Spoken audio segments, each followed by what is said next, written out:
Good afternoon, everybody. Here's today's current project. If you're getting that P0455 leak, which is the Evap leak, then this could possibly be your problem. If you replace the Evap line and the purge solenoid and all that in the engine bay. There's also this. So this is in the back seat. To get the back seat out, you're going to lift up on the front of it, and it will pop the front seat out of these tabs, which is a little hard, but then it comes right out.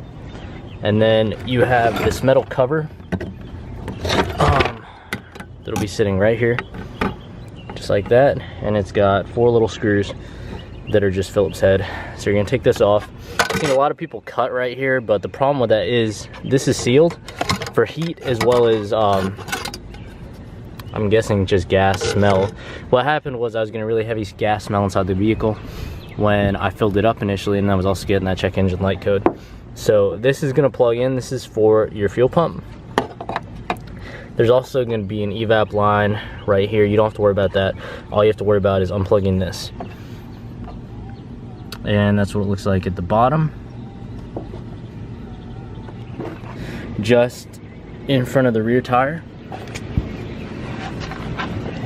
Really tight under here. I'm not sure how well y'all are gonna be able to orient, but basically you're gonna have one 12mm bolt on this bracket right here that holds the gas tank up.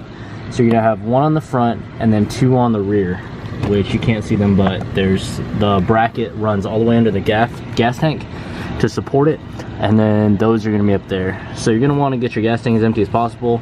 Mine actually has like a 1/4 of a tank in it, but doing the math, I mean, it only holds like 14 gallons, so you know, you don't have that much weight in there, honestly. You probably should purge your fuel lines prior to this. There's a couple videos on YouTube about it. Honestly, I didn't, and it just spilled a little out, but it's good to go. In the rear, there is a hose clamp on the rear to the back, and with that orange little tube, and that's gonna be your fill tube. But you're basically just gonna drop your fuel tank. So you're gonna take those 3 bolts out, and then you're gonna have to undo the solenoid on top.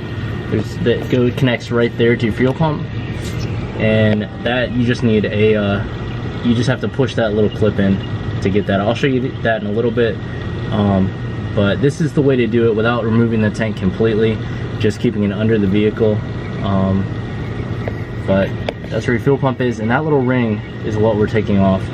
Now you're gonna have to order it online. eBay has it. I bought mine from the Mazda dealership here in town. There's also an O-ring that goes under this that you can do as well. I just had this. And then you can also check to see if this is cracked without dropping the tank, just by looking at it through the hole in the floorboard under the seat up there at the top of the video. You can just look through there and you can play around with the plastic piece and see if it has a crack in it, and that will let you do all this without having to drop the tank. You probably also should have some kind of ventilation for any gas fumes or anything. Alrighty guys, so I know this is kind of a crappy video. I just wanted to show you this because I've only seen one other video on YouTube that highlights this issue and how to resolve it. But this is your problem right here. Just from the heat, whatever kind of plastic they use in this isn't very good with the heat, I guess.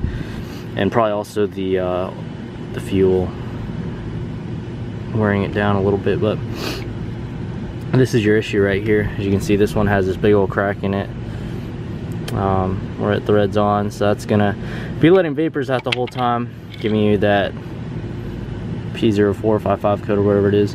And then this is the new piece, so hopefully this is going to solve the issue, and hopefully we can get that check engine light to go away. But I hope this helped. Leave me a comment if I can try to help you at all. Like I said, there's probably a better way to do this than what I'm doing it, but this way I don't have to remove all the lines and pull the tank completely out because I already have the part. So just trying to install it as easily as possible. But thank you guys for watching. If you have any more questions, let me know. Peace.